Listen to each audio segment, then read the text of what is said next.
Saudi আরবের ঘুমন্ত যুবরাজ সবাই তো চিনেন। ওনার পিছনে যে কত হাজার হাজার কোটি টাকা খরচ করছে, কিন্তু উনি সুস্থ হয় নাই। উনি 20 বছর কোমায় ছিলেন। 2005 সালে কার অ্যাক্সিডেন্ট করছে, এখন 2025 সাল। উনি শেষ নিঃশ্বাস ত্যাগ করছেন আজকে। কিন্তু কথা হয়েছে, এই যে হাজার হাজার কোটি টাকা কি ওনার জীবনটা ফিরিয়ে দিতে পারছে? ওনার জীবনটা ফিরিয়ে দিতে পারে না। 20 বছর কোমায় ছিল। প্রত্যেকটা সেকেন্ডে সেকেন্ডে ওনার কাছে ডাক্তার ছিল। তাই যারাই গাড়ি চালান, আমাদের টাকা নাই, পয়সা নাই, আমরা গরিব মানুষ। আমাদের উচিত গাড়ি ধীরে সুস্থে চালানো এবং দেখে শোনা চালানো। ওনার এই 20 বছর কমাই ছিল। 20 বছরে কত হাজার কোটি টাকা যে ওনার পিছনে খরচ করছে, কিন্তু মানুষটা বাঁচাইতে পারে না। এই 20 বছর উনি কমাই ছিল, সুস্থ হয়ে ওঠে নাই।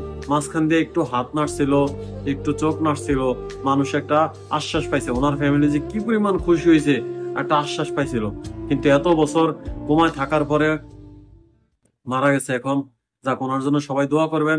এই ঘুমন্ত যুবরাজের জন্য আল্লাহ যেন ওনাকে জান্নাত নসিব করেন।